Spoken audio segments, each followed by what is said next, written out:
오늘 사순절 셋째 주일인데요. 여러분 사순절 기간을 지금 어떻게 보내고 계십니까?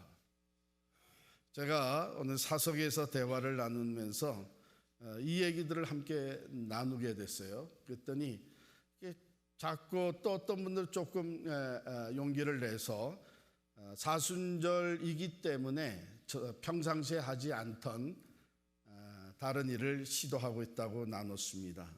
어떤 분이 자기는 평상시에 안 그랬는데 사순절 때 마음을 먹은 게 이제 직장에 일터에 나가서 일하기 전에 먼저 기도하기를 시작을 했다. 그리고 지금까지 꾸준히 하고 있다. 이렇게 얘기를 했고요. 또 어떤 분은 절제한다고 얘기를 했어요. 음식 먹는 거 절제하고 셀폰 사용하는 거, TV 보는 거 이것을 절제하고 있는데 잘 안 된다. 그렇게 얘기를 했고요. 또 어떤 분은 특별한 생각을 했더라고요. 이 사순절 기간 동안에 외로운 사람, 독거노인, 외로운 사람을 찾아가기로 결정을 했고 지금 몇 사람을 찾아갔다 이렇게 얘기를 했지만 또 한 사람은 이런 얘기를 했습니다. 이번 사순절 동안에 하나님 주신 마음이 내가 먼저 사과하기 이렇게 해서 참 사순절 기간 동안에 지금 그동안에 참 사과를 했어야 됐는데 사과하지 않았던 일들이 생각나고 사과하기 시작을 했다. 또 한 분은 이 성경을 읽는데 이번 사순절 동안에 성경 66권 중에 한 권을 선택을 해서 지금 매일 묵상하면서 읽고 있다. 이렇게 얘기했습니다. 이런 일들은 다 우리가 작게라도 예수 그리스도를 닮아가는 삶의 모습입니다. 사순절은 특별히 우리 관심을 예수님께 맞추고 예수님을 닮기 위해 노력하고 있는 것이죠. 오늘 본문에서 우리가 예수님을 우리가 주시해서 바라볼 수 있기를 원합니다. 지금 예수님 뭐 하시는 건가? 왜 그렇게 하시는 건가? 이런 것을 우리가 생각해 보면 좋겠는데요. 배경을 잠깐 소개해 드리면 예수님의 고별 설교가 14장 1절부터 시작이 돼서 16장까지 진행이 됐습니다. 제자들과 같이 삶을 나누시다가 이제 예수님이 제자들을 떠나가실 때가 돼서 고별 설교를 하신 것이죠. 14장 1절에 보면 이렇게 시작을 하셨어요. 너희는 마음에 근심하지 말라. 하나님을 믿으니 또 나를 믿으라. 이렇게 시작된 고별 설교 16장까지 이어지면서 16장 마지막 33절에 보면 이것을 너희에게 이르는 것은 너희로 내 안에서 평안을 누리게 하려 함이라. 세상에서는 너희가 환난을 당하나 담대하라. 내가 세상을 이겼노라. 이 고별 설교가 끝나면서 예수님은 이제 붙잡히시게 됩니다. 18장으로 넘어가면 겟세마네 동산에서 기도하시고 붙잡히십니다. 재판을 받으십니다. 그리고 십자가의 고난과 죽임을 당하십니다. 이 고별 설교와 예수님의 고난 그 사이에 있는 것이 17장. 이것을 우리는 예수님의 기도 또는 대제사장의 기도라고 호칭을 해요. 구별하는 것은 예수님이 가르쳐 주신 기도. 그건 뭐예요? 우리가 외우고 있는 주기도문. 그 다음에 예수님의 기도하면 예수님이 짧게 간단히 기도하신 내용들이 복음서 여기저기 나오지만 17장은 예수님이 고난을 앞에 두시고 고별 설교를 마치고 고난의 현장으로 나아가시기 전에 기도하신 17장 전체가 예수님의 기도입니다. 그러니까 이 땅에서의 그 사역을 퍼블릭 미니스트리를 마치시면서 고난과 죽임을 당하기 전에 성부 하나님께 드린 기도예요. 크게 세 부분으로 나눠지는데 오늘 그 첫 부분을 우리가 함께 묵상하며 은혜와 도전을 받기를 원합니다. 이 첫 부분은 예수님의 기도 중에 자신을 위한 기도예요. 여러분 혹시 그런 궁금증이 있어 보셨어요? 예수님도 기도하셨는데 예수님 무슨 기도를 하셨을까? 오늘 그 일부를 우리가 보게 됩니다. 먼저 아버지여라고 시작을 해요. 아버지여. 예수는 아빠라고 하는 부자 간의 아주 친밀한 관계를 보게 하는 것이죠. 그 1절부터 5절이 예수님 자신을 위한 기도인데 들여다보면 한 가지예요. 하나예요. 그건 뭐냐면 아들을 영화롭게 하옵소서예요. 아들을 영화롭게 하옵소서. 1절에 보면 아버지여 때가 이르러 싸우니 아들을 영화롭게 하사 아들로 아버지를 영화롭게 하게 하옵소서.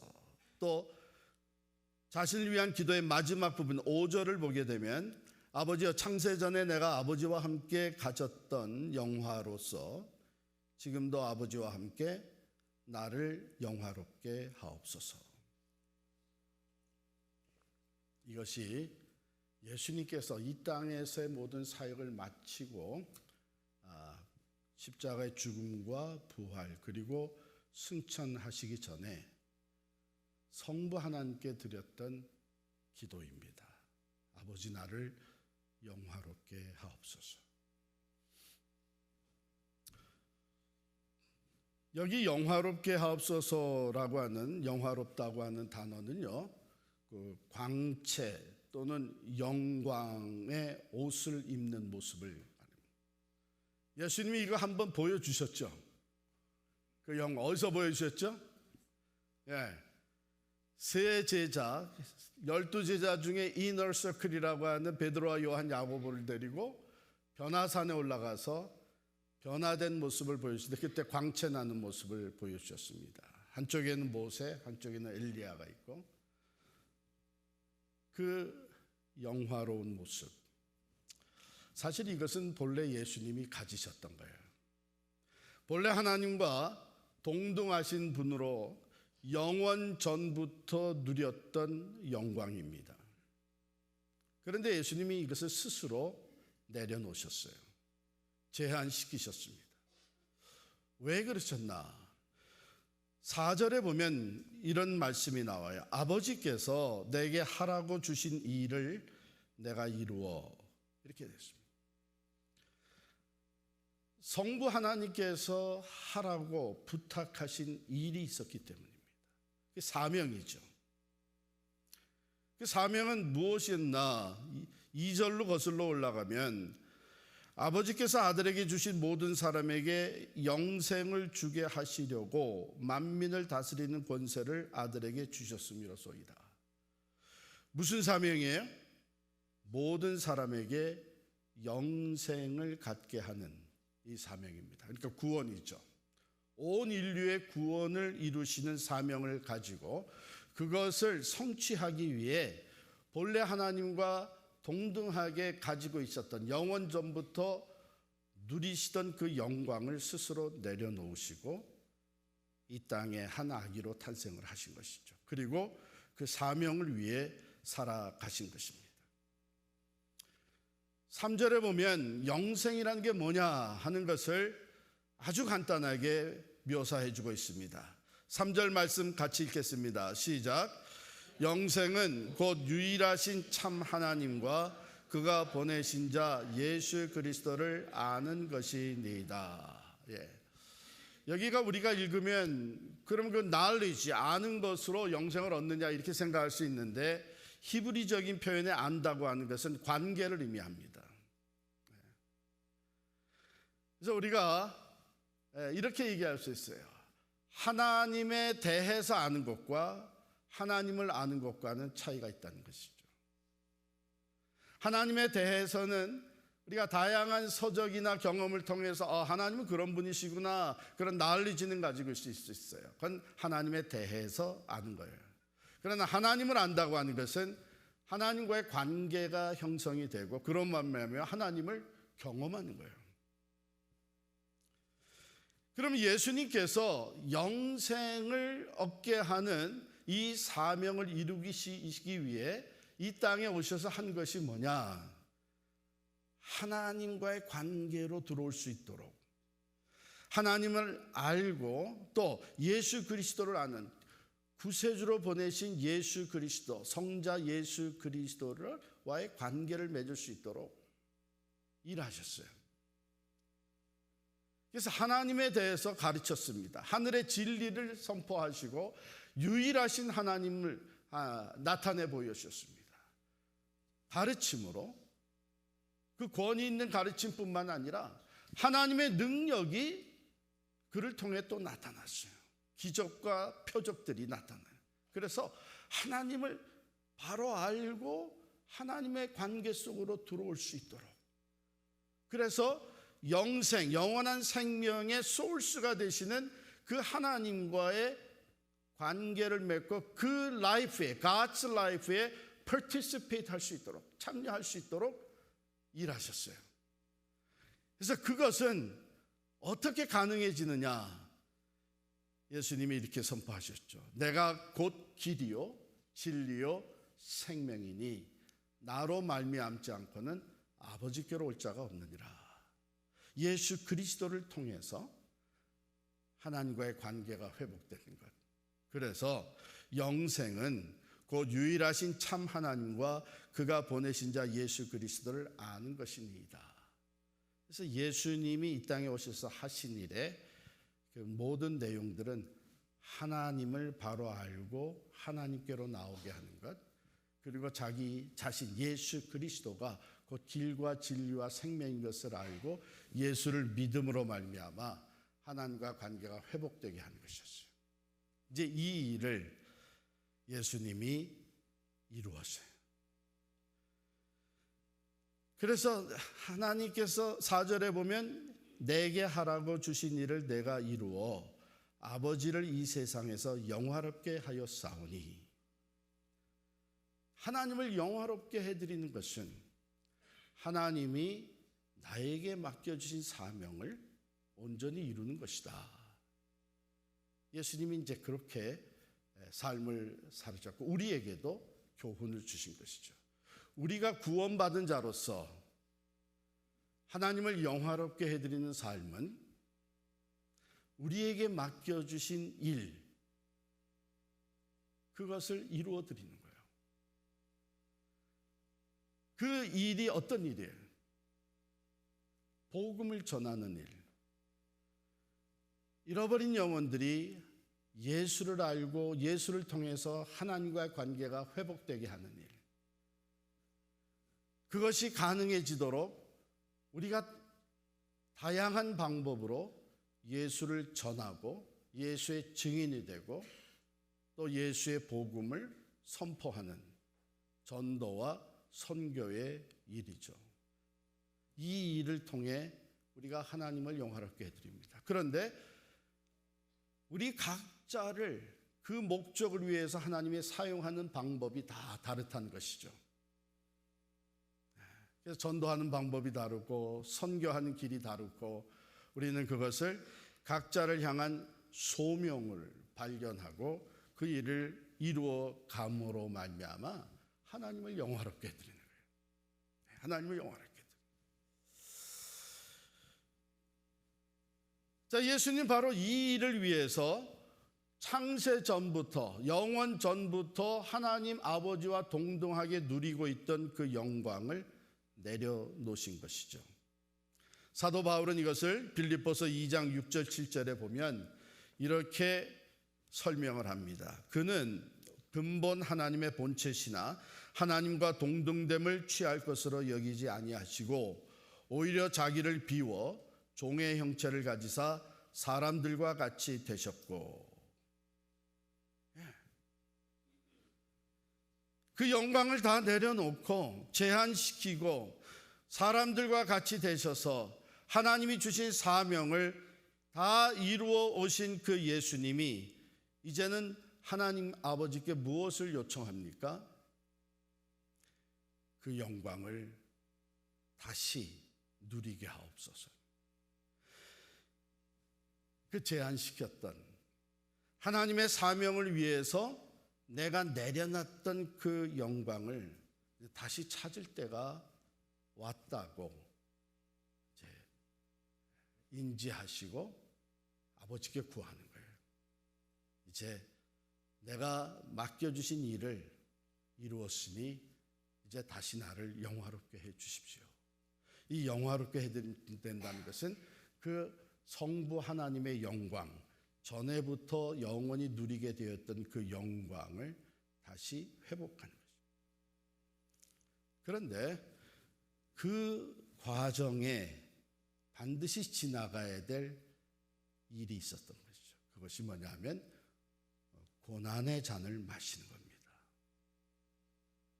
왜냐하면 거기까지 해야 하나님이 맡겨주신 구원의 구속의 역사가 완성이 되는 거예요. 이 기도를 마치심과 함께 18장에서부터 이어지는 내용들은 붙잡혀 가십니다. 사람들에게 수치와 고문을 당하십니다. 하나님의 아들, 하나님과 동등하신 분이 인간에게 의해서 재판을 받으십니다. 그리고 매를 맞고 창에 찔리고 십자가에 달려서 죽임을 당하십니다. 거기에는 육체적인 고통뿐만이 아니라 관계적인 아픔이 있어요. 12 제자 중에 하나가 배신을 합니다. 예수님을 팔아넘겨요. 그 배반의 그 상처가 예수님께 있었고, 또 가장 믿고 따른다고 했던 베드로 사도는, 베드로 제자는 3번이나 예수를 모른다고, 나는 예수를 모른다고 부인을 합니다. 12 제자가 다 도망을 가게 되고, 그리고 호산나 외치면서 예수님의 예루살렘 입성을 대환영했던 수많은 백성들이 순식간에 돌아섭니다. 그리고선 crucify him, 십자가에 못 박으라고. 그런데 이 모든 것이 예수님이 통과해야 되는 고난이었습니다. 그리고 그 예수님의 고난의 극치는 바로 영적인 것에 있었습니다. 그것은 죄를 알지도 못하신 분이 모든 인류의 죄를 대신 짊어지고 성부 하나님과 영원 전부터 누렸던 그 친밀감에서 끊어지는 고통입니다. 여러분 기억하시죠? 엘리 엘리 라마 사박다니, 나의 하나님 나의 하나님 어찌하여 나를 버리시나이까.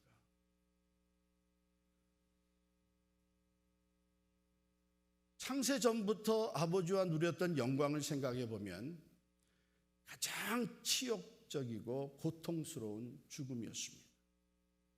그런데 예수님은 그 길을 가셨어요. 왜냐하면 아버지의 일을 온전히 이루고 성부 하나님을 영화롭게 해드리려면 이 고난은 필수적이었기 때문에, 그 주님은 기도하실 때에 오늘 맨 앞부분에 아버지여 때가 이르렀사오니 아들을 영화롭게 하사 아들로 아버지를 영화롭게 하게 하옵소서. 예수님의 관심은 그 고난과 죽음을 통해서도 오직 하나님의 영광이 나타나기를 원했던 거예요. 그리고 그 하나님의 영광을 높이 드러내는 목적을 위해 자기에게 맡겨주신 사명을 끝까지 인내하며 순종으로 이루어내신 것입니다. 그는 사람의 칭찬이나 인정을 받기 위해서, 이 세상의 명예나 영향력을 높이기 위해서 일하신 분이 아닙니다. 자기의 영광은 내려놓고 오직 아버지의 영광을 위해서 순종하고 인내하며 끝까지 믿음으로 나아가셨습니다. 왜냐하면 그분은 아버지의 영광이 드러날 때에, 아버지가 영화롭게 될 때에 비로소 자기 자신도 그 아버지의 사명을 받고 그 일을 이루는 자신도 영화롭게 된 것을 알고 계시기 때문에.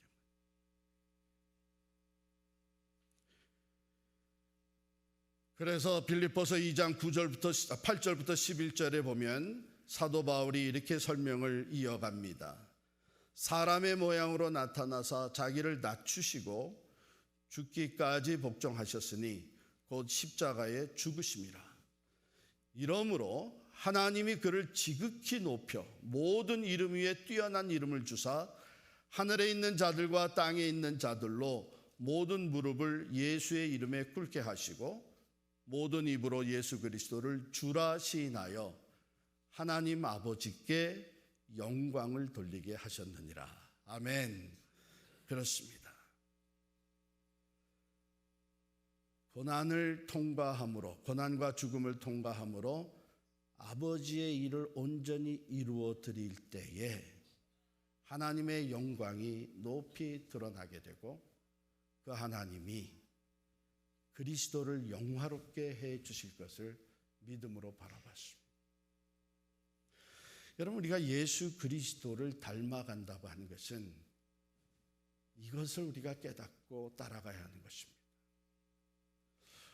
오늘날 하나님은 우리들의 삶, 먼저 구원받은 우리들, 그리고 우리들에게 주어진 사명, 예수 그리스도의 산 증인이 되고 예수를 알지 못하는 사람들이 예수의 복음을 듣고 하나님과 화목하게 되어서 구원에 이르는 이 일을 우리에게 맡겨주셨습니다. 예수님이 시작하셨고 이제 우리가 그 일을 그리스도의 사람으로서, 그리스도의 몸된 교회로서 이 일을 이어가는 것입니다. 오늘날 교회가 세상을 향한 영향력을 상실하고 있는 것이 있다면 아마 가장 큰 이유가 이 사명을 받은 교인들이, 우리 그리스도인들의 교회 생활이 자기중심적이 되어 있기 때문입니다.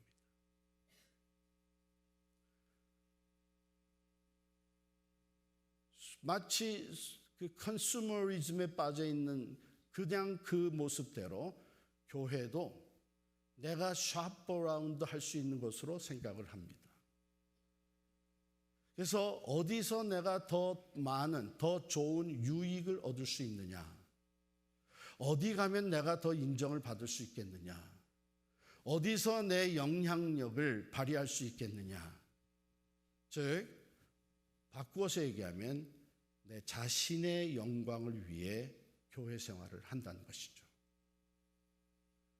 사회에 나가서도 내가 더 높아지고 출세하고 부자가 되고 영향력 있는 사람이 되고 내 자식들도 그렇게 되기를 위해서 교회를 다니는 사람들,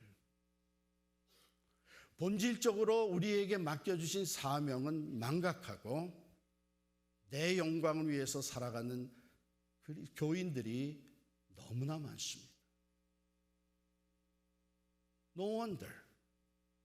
하나님의 영광이 나타날 때에 어둠 가운데 있는 사람들이 빛을 보게 되고 그들이 영생을 얻게 되고 그들의 삶이 변화되고 세상은 하나님의 다스리는 천국으로 세워져 갈 수 있을 텐데, 그 하나님의 영광을 드러내라고 먼저 부르심을 받은 우리 크리스찬들이 내 영광 중심으로 살다 보니까 하나님의 빛이 비추어지지 아니하고, 뿐만 아니라 우리 또한 하나님의 영광을 바라보지 못한 썩어질 이 땅의 영광을 추구하며 살아갑니다. 그런 면에서 우리는 이 기도를 드리신 예수님이 우리에게 큰 교훈을 주고 계시는 것을 깨달았어요. 오늘 우리가 무엇을 구하느냐? 물론 어린아이의 신앙생활 그 수준에서는 이것도 필요하고 저것도 주시고 이것도 응답하시고 요구하는 것이 많겠지만, 적어도 신앙생활을 하면서 하나님의 말씀을 배우고 그리스도를 닮아간다고 하는 사람들의 기도는 이제 하나님이여 내게 맡겨진 사명을 감당하게 하여 주옵소서. 그래서 내가 하나님을 영화롭게 하기를 원합니다.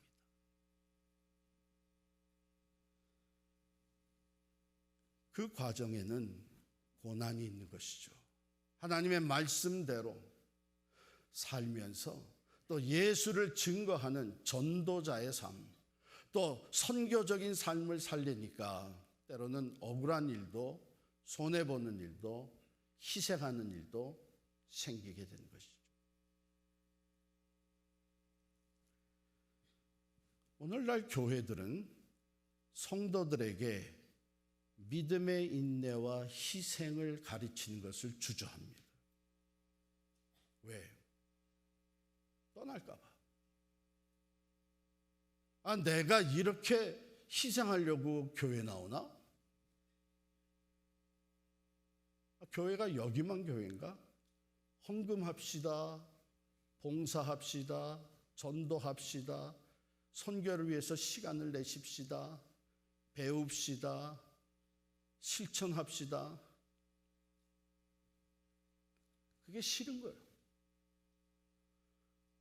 그래서 가서 마음껏 찬양하며 내 마음의 평안함과 자유함을 얻고 내 자녀들이 좋은 가르침을 받고, 그래서 그들의 삶이 풍요로워지고 이러는 동안에요, 교회는 하나같이 영향력을 잃어버리게 됩니다. 왜요? 진정한 영향력은 하나님의 영광이 나타나요. 그래서 주님은 때론 누가 내 오른밤을 치게 되면 왼밤도 돌려대라. 억지로 오리를 가자 그러면 십리를 가자. 너희를 사랑하는 사람만 너희가 사랑한다면 이방인과 다른 게 뭐가 있느냐? 세상에 나가서 세상의 원리대로 모든 것은 다 기브 앤 테이크라고 생각하면서 주고받는 일이 기브 앤 테이크의 계산으로 한다면 세상 사람과 다른 게 뭐 있느냐? 이는 이로 눈은 눈으로 갚아주는 삶을 산다면 하나님의 사랑은 언제 나타나는? 하나님의 영광이 사라진 거예요. 왜?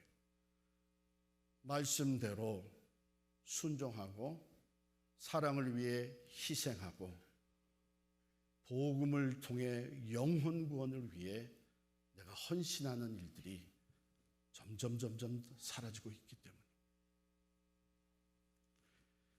그러나 주님은 끝까지 마지막 십자가의 그 고난과 죽임을 당하기까지 복종을 하심으로 하나님의 영광을 높이 드러냈습니다.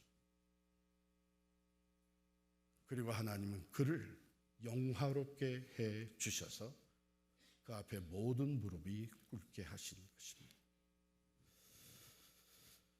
오늘날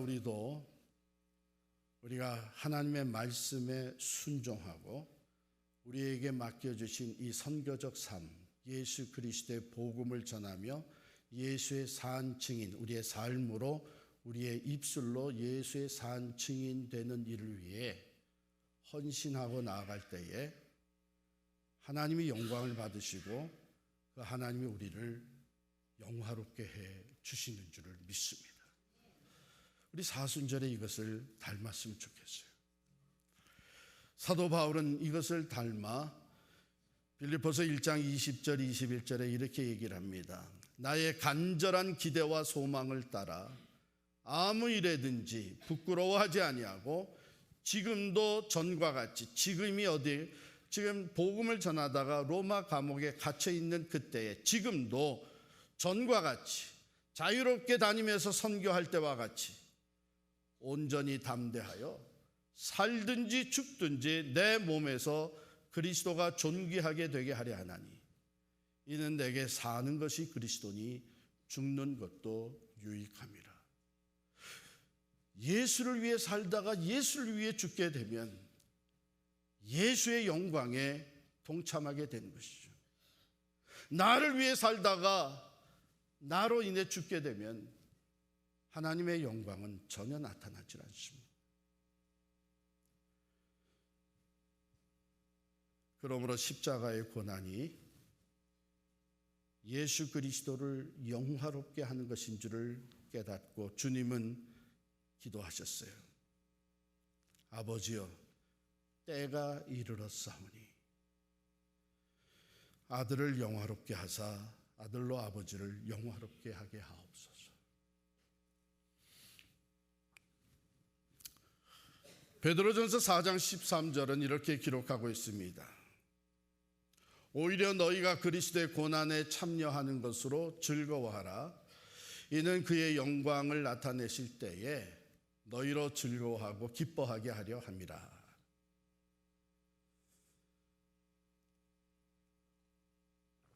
마크라고 하는 젊은 사업가 비즈니스맨이 있었습니다. 중국을 오고 가면서 비즈니스를 했는데요. 그는 이제 이렇게 출장을 중국에 갈 때마다 하나님께 기도한 거예요. 하나님, 이번 출장에서도 내가 예수의 복음을 전할 사람을 만나게 해주십시오. 한 번은 3주 동안 출장을 가 있으면서 매일같이 비즈니스를 보면서 일을 하면서 이 기도를 매일같이 되뇌었습니다. 누구를 만나게 해주시겠습니까? 누구에게 복음을 전할까요? 이 3주 출장 기간 마지막 날에 하나님이 만나게 해주신 사람이 중국인 엔지니어였습니다. 그래서 그 엔지니어에게 예수님이 내 삶을, 마크는 자기 삶을 어떻게 변화시켰는지를 나누었어요. 관심을 가졌어요. 그 중국 엔지니어가. 그래서 관계가 형성이 됐습니다. 그리고 그 다음 출장을 가서는 마크가 그 중국 교회에 예배를 드리러 갔어요. 주일날. 맨더린을 사용하기 때문에 자기는 전혀 알아듣지도 못하는데 들어가서 예배를 드린 거예요. 그리고 헌금 시간이 됐습니다. 여러분 선교제에 가면 종종 헌금을 이렇게 앉아서 드리지 아니하고 우리 성찬식 하듯이 줄 서서 쭉 나와서 앞에 헌금을 드리고 이제 들어가는 그런 풍습들이 있는데, 그런 순서가 있는데, 바로 마크가 따라서 앞에 나가서 헌금을 드렸습니다. 그랬더니 그 교회에서 티켓을 2장을 준 거예요. 이게 뭐냐고 물어봤더니 곧 크리스마스가 다가오는데 크리스마스 행사를 할 때 주변에 지역사회 사람들이 너무 많이 몰려오기 때문에 이게 먼저 우선권을 가지고 들어와 앉을 수 있는 시트 티켓이에요. 근데 한 장 있으면 한 가족이 들어올 수 있는 거예요. 먼저 마크가 그것을 받아가지고 그 중국인 엔지니어에게 줬습니다. 그리고 마크는 돌아왔어요. 같은 비즈니스 하는 이 미국 형제가 이걸 줬는데 또 그가 예수님이 어떻게 삶을 변화시켰는지 간증을 했는데 가야 되겠다 해서 마크가 자기 패밀리하고 자기 처가 식구들을 데리고 2 패밀리가 참석을 했어요. 그리고 나서 마크에게 이메일을 보냈습니다. 당신이 준 티켓을 가지고 크리스마스 행사에 참여했다가 우리 가족 그리고 우리 와이프 가족 모두가 다 예수님을 영접했습니다. 그 후에 이 마크는 이 중국인 엔지니어를 중국 현지 자기 지사 대표로 세웠습니다. 그리고 같이 비즈니스를 크리스천 방법으로 세워가고 있습니다. 여러분, 때로는 목사나 선교사의 신분으로 들어갈 수 없는 나라가 여럿 있습니다. 그러나 비즈니스맨들은 들어갑니다. 하나님이 주시는 특별한 기회예요. 선교사나 목사도 할 수 없는 사역을 할 수 있는 기회입니다.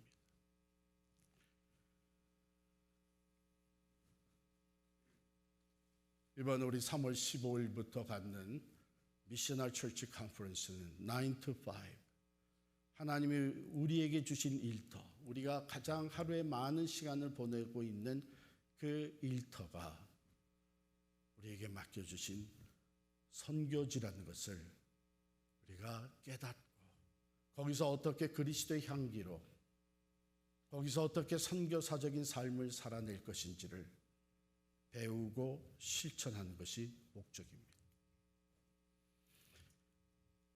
일터뿐만이 아니죠.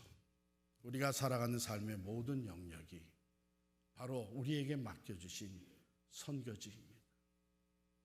거기서 우리가 그리스도를 위해, 하나님의 영광을 위해 말씀에 순종하고 그리스도인다운 삶을 실천하며 예수 그리스도의 복음을 전할 때에 때로 힘들고 어렵고 손해보는 일도, 억울한 일도 생기겠지만 하나님이 영광을 받으시고 마지막 우리가 주님 앞에 설 때에 우리를 영화롭게 해 주실 줄을 믿습니다.